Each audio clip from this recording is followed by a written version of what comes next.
Usai resmi bergabung dalam Dewan Perdamaian atau Board of Peace, Presiden Prabowo Subianto bersiap menghadiri rapat perdana badan bentukan Presiden Amerika Serikat tersebut. Pemerintah menegaskan kehadiran negara manapun dalam BOP tidak mengubah prinsip Indonesia terhadap isu Palestina. Presiden Prabowo Subianto menandatangani Board of Peace Charter di Davos, Swiss pada 22 Januari 2026 lalu. Momen ini sekaligus menandai bergabungnya Indonesia ke dalam Dewan Perdamaian yang dibesut Presiden Amerika Serikat Donald Trump. Berselang 20 hari kemudian, Israel juga resmi bergabung ke BOP pada 11 Februari 2026.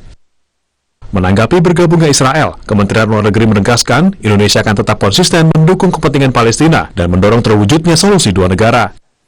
Keanggotaan negara manapun dalam Board of Peace tidak mengubah posisi prinsip tersebut.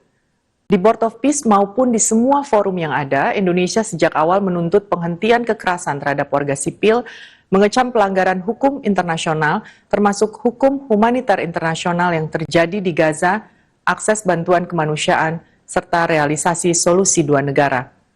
Dalam konteks tersebut, Indonesia melihat pentingnya keterlibatan para pihak yang berkonflik sebagai bagian dari proses menuju perdamaian.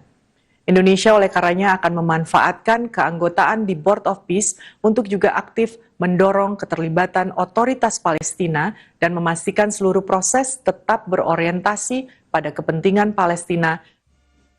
Bergabungnya Indonesia ke BOP direspons oleh PDI Perjuangan. PDIP berharap dukungan Indonesia untuk Palestina dengan pengiriman pasukan perdamaian sebaiknya dilakukan melalui PBB, bukan melalui badan baru di luar mekanisme PBB.